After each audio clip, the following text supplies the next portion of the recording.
Voilà. Eh bien, je vais faire du live. Le livre, peut-être? Ah, j'ai mes notes, voilà. Monsieur Pourtalais est médecin et chirurgien. Ses recherches ont commencé... Non, vous faites le tour. Vous faites le tour. Ses recherches ont commencé dès 1959 avec comme point de départ une toute petite partie de notre anatomie, l'appendice.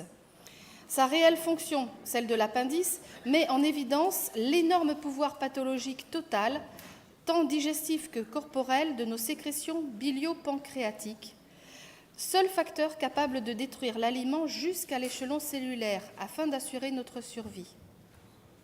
Monsieur Georges Pourtalais remet en question les notions actuelles sur le fonctionnement digestif normal et pathologique, sur le pouvoir pathogène de l'alimentation.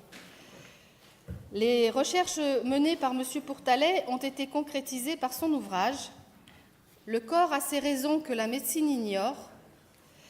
Et la présentation que monsieur Pourtalais va nous faire aujourd'hui concerne l'alimentation et la digestion qui sont les bases de notre santé.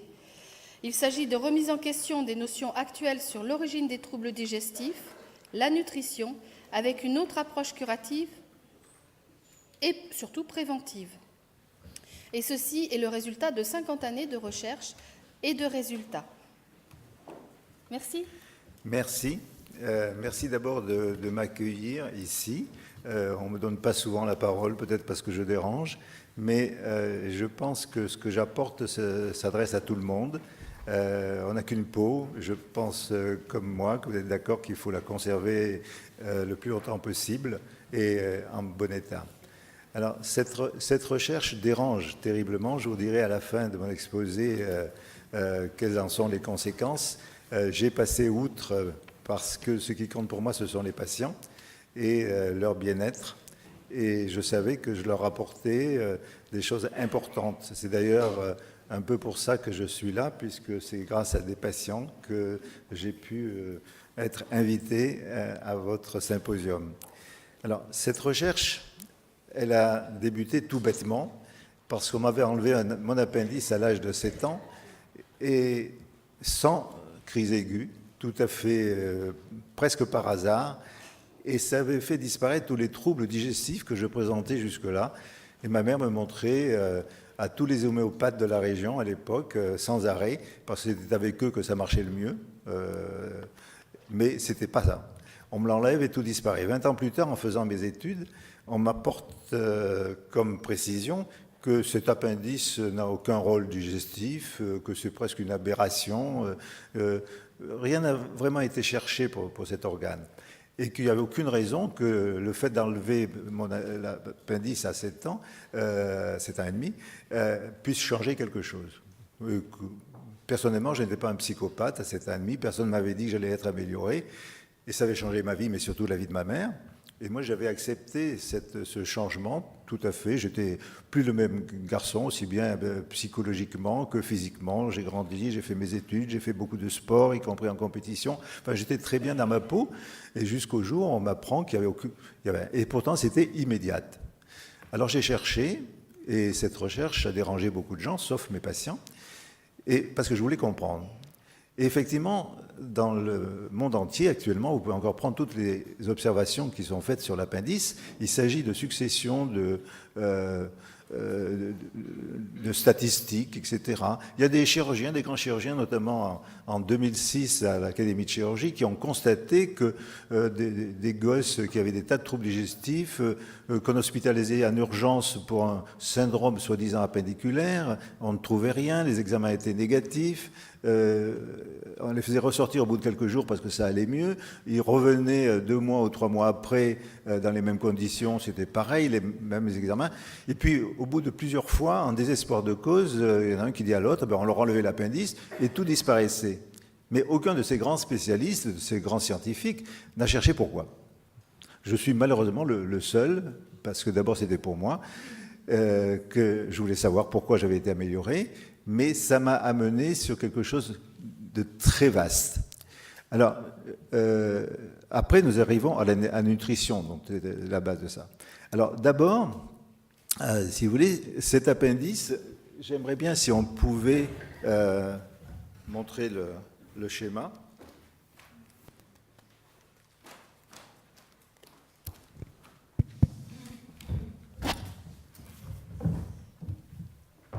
Alors, d'abord, sur le plan anatomique, cet organe n'est pas une erreur de la nature. Je dis dans mon livre que si l'homme des cavernes n'avait pas eu d'appendice, on ne serait pas là, et ce n'est pas une phrase en l'air. Alors, ce n'est pas, si vous voulez, je pense que ça va marcher. Il repose en fait à droite sur un muscle qu'on appelle le psoas. Ce psoas, j'apporte une autre définition de sa fonction par rapport aux anatomistes, mais qui est pour moi très logique. Et ce muscle psoas, lorsque vous êtes par exemple debout, les pieds parallèles, eh bien il est tendu. Et cet appendice, c'est son matelas. Or, cet appendice, c'est ma recherche depuis la première diarrhée qu'on a dans sa vie. Moi, ça avait été à ma naissance, puisque j'avais failli mourir de la diarrhée du nouveau-né, présente des micro-ulcérations, des micro-aftes. Si vous appuyez sur la joue, ça ne fait pas mal. C'est un aft, ça fait mal. C'est-à-dire que le système digestif, quand il est normal, ne fait pas mal à la pression. Donc ça veut dire que si, à la palpation d'un ventre, eh bien, on retrouve une douleur qui est profonde parce qu'il est dans le fond du ventre, on est sûr et certain que cet appendice est enflammé et qu'il a des lésions internes. C'est pour ça qu'actuellement, j'ai dû enlever à peu près, depuis que j'ai commencé en 1954, ma première appendicectomie, à peu près 9000 ou plus appendices. Je les ai tous fait examiner, je n'ai pas un seul normal. Il a toujours des lésions muqueuses. Je dois dire que si je n'avais pas retrouvé cette douleur à la palpation profonde, je n'aurais pas enlevé cet appendice. Or, actuellement, cet examen est passé sous silence. On a des tas d'examens, les scanners, les IRM, les échographies, et ils sont tous négatifs parce qu'il s'agit de lésions microscopiques. Alors, si vous regardez ici, là, on est couché sur le dos, ici, c'est le côté droit. L'appendice est en bas à droite, et ce muscle psoas descend comme ça, un de chaque côté, et il est dans le fond du ventre, devant la colonne. Et cet organe, l'appendice, c'est dans la très grande majorité des cas, postérieur. Il repose donc sur ce muscle, et comme il a ces lésions, il ne supporte pas que ce muscle soit tendu, que son atlas soit dur. Donc, par exemple, quelqu'un qui a l'appendice, vous allez pouvoir vous comparer, eh bien, quand il va marcher les pieds jamais parallèles. Alors, tout ça, ça paraît idiot. Mais par exemple, pour vous donner les conséquences, c'est le point de départ des pieds plats. Parce que quelqu'un qui marche comme ça ne joue pas avec sa semelle orthopédique. Il ne marche pas en déroulant son pied. Il marche comme ça. Quand il est en appui sur le pied gauche, il y a un psoas de l'autre côté, mais il n'y a pas d'appendice. Il va être donc en appui sur ce pied, et c'est le point d'appui solide. Qu'est-ce qu'il va faire? Eh bien, avec l'appendice, il n'est pas content qu'il soit dans cette position. Il va mettre son pied droit, comme ça, en rotation externe. C'est une attitude où vous pourrez faire des diagnostics. Quand vous êtes assis, automatiquement, vous ne serez jamais les jambes parallèles. Ça a l'air idiot, mais on peut faire des diagnostics à distance. Vous allez soit les croiser, parce que vous relâchez ce muscle, soit les écarter pour les hommes. Alors les femmes les croisent, les hommes les écartent. Et quand vous avez des attitudes comme ça, les jambes très écartées assis... Oui, alors c'est de ma faute, je tiens mal. Merci. Il y a aussi d'autres attitudes qui sont importantes et qui jouent sur la statique. Par exemple, un enfant qui a l'appendice en place, qu'est-ce qu'il fait? Il va se tenir comme ça. Et ses épaules viennent en avant. Il a le dos un peu courbé. Et qu'est-ce que ça donne quand il grandit? C'est le point de départ des scolioses. Automatiquement, sa maman, qui le regarde, lui dit « Tiens-toi droit ». Le gamin rentre son ventre, appuie cet appendice qui est là sur le muscle psoas, et pour relâcher son psoas, eh bien, il cambre. Et dès qu'il ne pense plus, le psoas fait relâcher, parce qu'il donne des ordres qui passent inaperçus.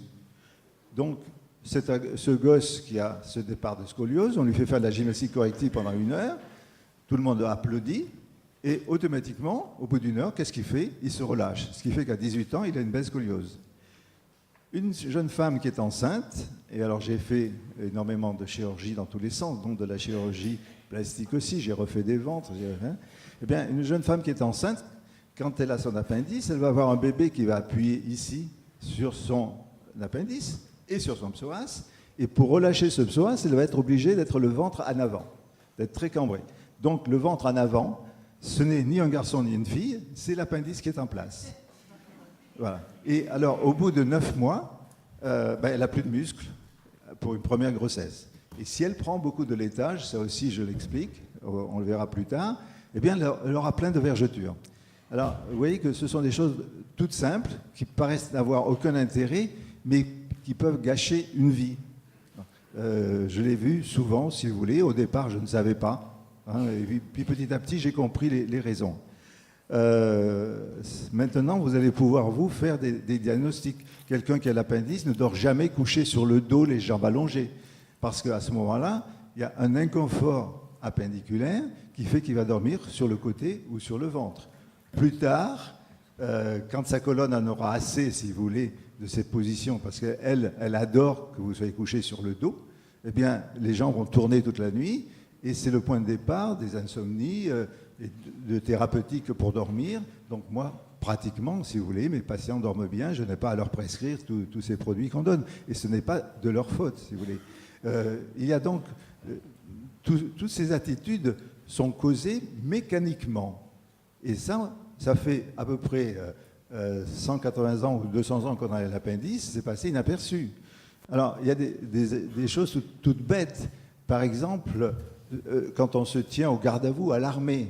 Bon, quand on se tient au garde-à-vous à l'armée française, il faut se tenir très droit, soulever, on rentre son ventre, si vous voulez, donc on appuie cet appendice sur le muscle psoas, et pour relâcher ce psoas, qu'est-ce qu'on fait dans l'armée française? Eh bien, on met les 2 pieds comme ça.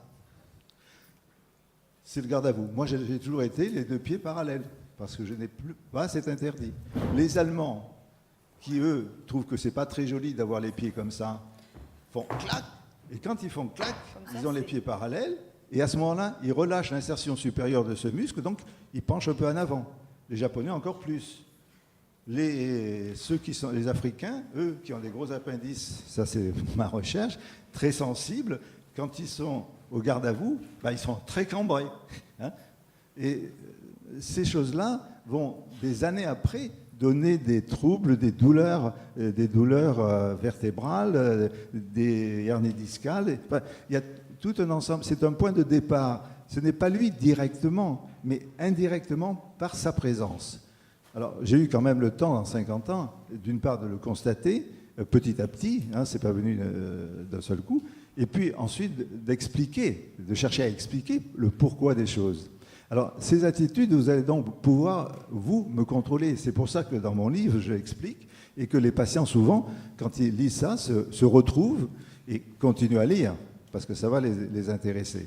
Alors, cet appendice, là aussi, de par sa situation, si vous voulez, il est à l'arrivée du bol alimentaire et des sécrétions digestives.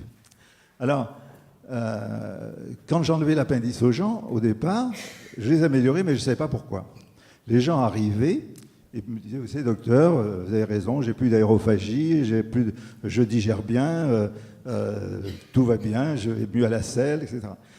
À ce sujet, au point de vue des selles, il faut savoir que l'enfant, ce que vous avez, qui a, mettons, entre 5 et 10 ans, qui va bien au cabinet, si un jour il se plaint de son ventre, parce qu'il se plaint souvent du ventre, et qu'il ne va pas à la selle, il est constipé, alors que d'habitude il allait tous les jours, eh bien c'est une crise d'appendicite.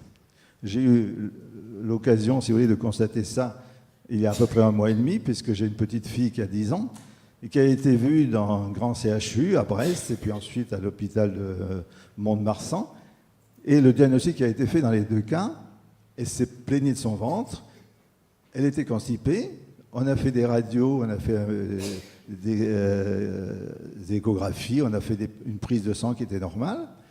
Malheureusement, on n'a pas palpé son ventre parce que c'est la seule façon de faire le diagnostic, en retrouvant une douleur profonde dans cette région et non pas superficielle, qu'il faut aller chercher. Et on a diagnostiqué en disant elle est pas bien parce qu'elle est constipée. On a cherché à rétablir son transit, ça n'a pas marché. Et par téléphone, c'est mon fils qui m'a prévenu. J'ai dit, écoute, ça ne marche pas parce que ta fille fait une crise d'appendicite. Et comme il rentrait des États-Unis, je n'avais pas pu m'en occuper avant. J'ai dit, il faut qu'il soit opéré. Ils ne l'ont pas opéré, ça a duré 10 jours. Et à la fin, je l'ai fait venir en catastrophe à Paris. Je lui ai palpé le ventre à son arrivée. Et effectivement, elle avait cette douleur profonde. Et surtout, cette douleur profonde qui déclenche ce qu'on appelle le signe du psoas. C'est-à-dire que quand on appuie cet appendice dans le fond, la jambe droite se replie. Et si vous la repliez plus fort, ça diminue la douleur. Il y a donc une relation très nette et on peut faire ce diagnostic uniquement par la palpation. C'est pour ça que tous les gens qui viennent me voir, après avoir lu mon livre, qui ont cet appendice et des troubles souvent digestifs depuis des années, bien, quand je palpe leur ventre, je retrouve toujours cette douleur profonde qui est passée inaperçue parce que cet examen est très mal fait. La meilleure preuve que je puisse vous dire, c'est que j'ai des médecins qui lisent mon livre, il y en a, heureusement, et qui se retrouvent souvent dans cette situation, viennent me voir. Une fois opérés, ils reviennent me voir en me disant « tu m'apprends à palper les ventres » et c'est un examen qui disparaît de plus en plus. Maintenant, il y a de moins en moins de cliniques et il n'y a aucun examen autre que ça pour faire ce diagnostic. Quand vous avez la positivité des autres signes digestifs, d'échographie, de prise de sang, de scanner, tout ce que vous voudrez, c'est qu'il y a la complication. Et la complication est un drame abdominal, on peut encore en mourir, et je trouve que c'est vraiment très dangereux d'attendre cette situation pour opérer les gens. Hein. D'autant que ce diagnostic est toujours corroboré par l'examen anatomopathologique de l'appendice. Parce que je dois dire que j'ai toujours fait examiner ces appendices microscopiquement et j'ai toujours retrouvé des lésions. Le seul enfant chez qui cet appendice était normal était un enfant mort-né, donc qui n'avait encore jamais mangé, ni d'infection intestinale. Parce que la diarrhée est une infection intestinale. Et les microbes qui sont là vont créer des lésions internes à l'appendice, et ces lésions vont être agrandies, si vous voulez, par nos sécrétions digestives. Parce que c'est là où on arrive au point de vue alimentaire. Je me suis dit, pourquoi, lorsque j'enlève cet appendice, j'améliore certains troubles. Or, dans un appendice, il n'y a rien, que des débris alimentaires. C'est-à-dire qu'il n'y a rien qui pénètre. C'est pour ça qu'on a dit, il ne sert à rien. Et en réalité, je dis que c'est une volonté corporelle. La seule chose qui va pénétrer dans cet appendice, c'est la chasse biliaire de M. Pavlov, qui se passe chez le chien, mais chez vous aussi, quand vous voyez un aliment que vous aimez. Le petit canal là-haut, c'est le canal cholédoque. Cette chasse biliaire va descendre l'intestin grêle, elle va arriver ici, dans le cécum, et la bile est visqueuse, elle va glisser, et c'est la seule chose qui va pénétrer dans cet appendice. Si cet appendice est normal à l'intérieur, il s'en fiche, parce que ce liquide est hyper agressif.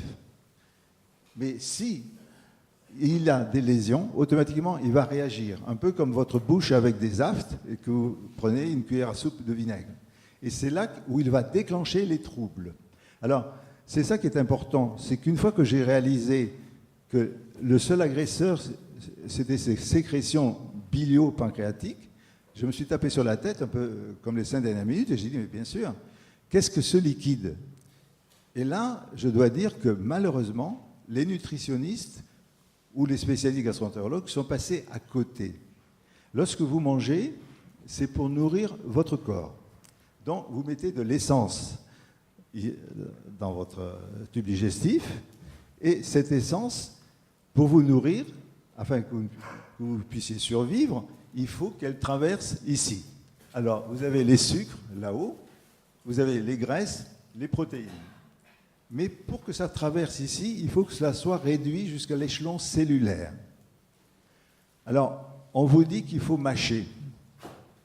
Bravo. Mais c'est ça, et encore, j'exagère. C'est-à-dire que votre salive, elle vous sauve la vie. Elle est vitale. Parce que j'ai décomposé l'expérience de M. Pavlov du réflexe conditionné. Il a fait une magnifique expérience, mais et avec un prix Nobel en 1905, mais malheureusement, il n'a pas vu ce qu'il fallait voir, c'est-à-dire, et les autres qui l'ont appris aussi après et qui le professent, non, ils ne se sont pas posé la question de savoir pourquoi le cerveau du chien prenait la peine d'enregistrer un tel réflexe. Or, il y a des priorités d'écoute au point de vue cerveau, c'est la défense. Donc c'est un réflexe de défense. Alors j'ai décomposé ce réflexe, vous allez voir, ça va vous intéresser. Je vous ai dit tout à l'heure que la salive était vitale. Pourquoi? Parce que quand le cerveau du chien apprend par la sonnette qu'il va manger, il a peur pour sa vie. Pourquoi il a peur? Parce que s'il avale un gros morceau de viande qui s'arrête ici, eh bien il meurt étouffé en 3 minutes. Alors vous savez ce qu'il faut faire, je vous l'apprends parce que ça peut toujours servir. Hein, j'ai sauvé la vie d'une visite médicale qui m'a dit ça 6 mois après. Il faut passer derrière et appuyer fortement ici pour que ça ressorte. Donc c'est un lubrifiant. Ensuite, les sécrétions gastriques. Bien, cette sécrétion gastrique, quand vous avez faim, quand vous avez de l'appétit, envie de manger, vous voyez un morceau de chocolat et vous avez envie de le prendre tout de suite, eh bien ça veut dire que vous avez un estomac qui est enflammé. Alors, qu'est-ce qui se passe à ce moment-là? Eh bien, le chien de M. Pavlov sait qu'il a mangé à cause de la sonnette, immédiatement, il salive, mais il sécrète aussi de l'acidité. Et notre estomac, qu'est-ce qu'il fait? Il fabrique cette acidité qui est de l'acide chlorhydrique. Mais le corps n'est pas fou. Il ne va pas lui donner la possibilité de sécréter un tel acide sans le doter d'un revêtement, sa muqueuse, qui le protège. Hein, ça serait complètement, si vous voulez, idiot. Alors vous voyez cet estomac qu'on devine là-haut, eh bien, il n'y a jamais d'ulcère dans le bas. Et c'est là où il y a le plus de sécrétion acide. Pour qu'il y ait une agression de cette muqueuse, il faut que cette muqueuse soit abîmée. C'est toujours à l'arrivée. C'est toujours ici qu'on va trouver les lésions, les ulcères, plus tard les cancers. Ici, il n'y en a pas. Donc, cette muqueuse, corporellement, au départ, elle est en bon état, et donc, votre estomac s'en fiche. Par contre, ces muqueuses qui revêtent tout ça ne résistent pas à ce qui remonte. Donc, quand vous avez de la bile qui remonte, votre estomac téléphone immédiatement et dit c'est dégueulasse, dis-lui qu'il n'aime pas ça. Par contre, quand vous avez les enzymes du pancréas qui remontent, ils n'ont pas de goût et votre corps ne s'en rend pas compte. Il ne peut pas dire attention, je me brûle. Donc, qu'est-ce que fait le corps? Il va augmenter la sécrétion d'acide chlorhydrique qui détruit ces enzymes. Ce n'est pas moi qui le dis, la médecine l'a constaté, mais personne ne s'est demandé pourquoi. Et le corps, c'est magnifique. Tout est étudié dans les moindres détails. Il n'a pas fait d'erreur, sans ça, on ne serait pas là. Alors, qu'est-ce qui se passe? Eh bien, c'est ce qui se passe qui va détruire tous les enzymes. Ici, il n'y en a pas, donc il n'y a pas d'ulcère, puisque la muqueuse n'est pas attaquée. Par contre, ici, il ne peut pas tous les détruire. Alors, c'est à ce moment-là que cet estomac devient sensible à ses propres sécrétions acides. Et quand vous voyez un morceau de chocolat et que vous avez envie de le manger, parce que votre estomac dit « Ouais, mange-le tout de suite », eh bien, c'est qu'il est enflammé. Autrement dit, ce qu'on appelle l'appétit, c'est une inflammation. Alors là, 2 solutions. Soit vous pouvez manger, soit vous allez lutter. Et une des façons de lutter, c'est par exemple de prendre une cigarette. Pourquoi?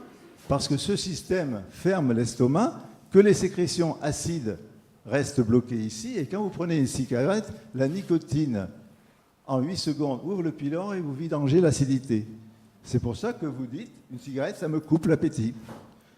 Bon. Alors, vous voyez, ce sont toutes des expressions qu'on peut expliquer d'une façon tout à fait anatomique et fonctionnelle en rapport avec votre corps. Autrement dit, si votre estomac va bien, vous n'aurez pas d'appétit, mais vous allez pouvoir vous mettre à table et manger. Donc, ce sont des choses qui sont aussi qui... Maintenant, la digestion. Votre estomac est le seul qui ait une écoute au point de vue cérébral. Donc, quand il est plein, lui, qu'est-ce qu'il veut? C'est se vidanger. Et si c'est fermé ici, et j'explique les processus, automatiquement, il se vidange mal. Donc, on dit, je digère mal. Alors, 2 solutions. Soit les gens boivent en mangeant, et plus c'est liquide, plus vite ça sort. Les Chinois, par exemple, vous offrent à la fin d'un repas une petite tasse de bouillon très chaude qui excite votre estomac et le fait se vidanger. D'autres prennent une cigarette, c'est pour ça que le fumeur adore la cigarette, la nicotine ouvre et il vidange. Et il dit, ça me fait digérer. Non, ça fait vidanger l'estomac. La digestion, c'est ce qui se passe après. Donc, si cet estomac a du mal à se vidanger, on a ce qu'on appelle un retard de digestion. Alors, tout ça, c'est pour vous donner des exemples que tous ces signes désagréables digestifs qu'on appelle la mauvaise digestion sont en réalité des signes de défense. Pourquoi est-ce qu'on empêche votre estomac de se vidanger? Parce que ce liquide qui rentre ici dans l'appendice en bas, eh bien, c'est quoi? Eh bien, quand vous mangez, c'est pour nourrir votre corps, donc il faut que l'aliment soit réduit à l'échelon cellulaire et puisse traverser. Alors, on a vu, si vous voulez, que ce n'est pas la salive.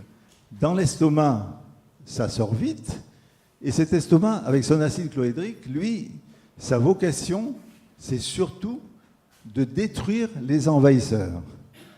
Il est là pour désinfecter, donc ce n'est pas pour digérer. Et pourquoi? Parce que si l'aliment contient des microbes, s'ils traversent l'estomac, ils arrivent ici dans le côlon, où ils restent très longtemps, et c'est le pays de Cocagne.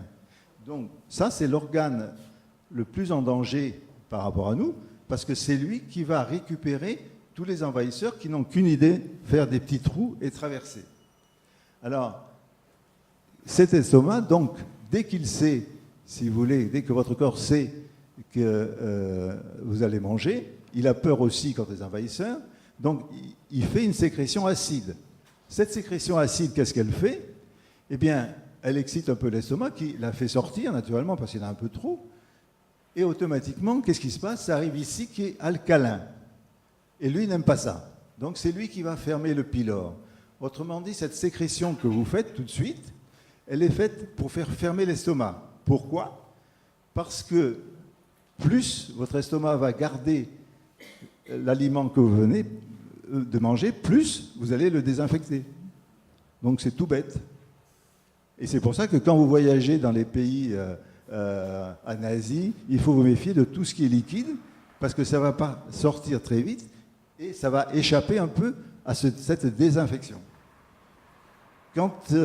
Avant que les antibiotiques arrivent, les gens qui avaient la tuberculose, c'était le bacille de corps, il était acido-alcoolo-résistant. Donc qu'est-ce qui se passait? Il se passait que là-dedans, il n'était pas tué. Encore plus si c'était un lait de vache qui était tuberculeuse. Donc les gens, ensuite, ça arrivait ici dans le côlon, qui est le pays de Cocagne, et les gens qui étaient faibles mouraient comme des mouches. Donc, pour ce qu'il faut, c'est garder donc cet aliment. Donc, vous voyez que le corps est vraiment quelqu'un de très astucieux. Et puis ensuite, qu'est-ce qui se passe? Il se passe que les aliments sortent donc un petit morceau. Et comment faire pour qu'ils traversent ici? Eh bien, vous allez rajouter la bile et surtout les enzymes du pancréas qui sont des ferments de destruction. Si je mets dans un tonneau de la bile, mais surtout ces enzymes, et je vous mets dedans, je sors les os.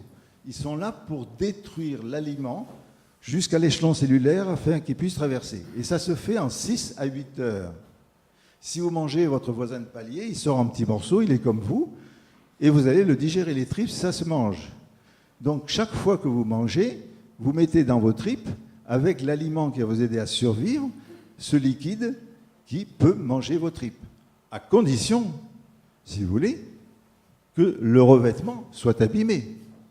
Mais comme ce côlon est le plus en danger par rapport aux envahisseurs, il va être abîmé très vite.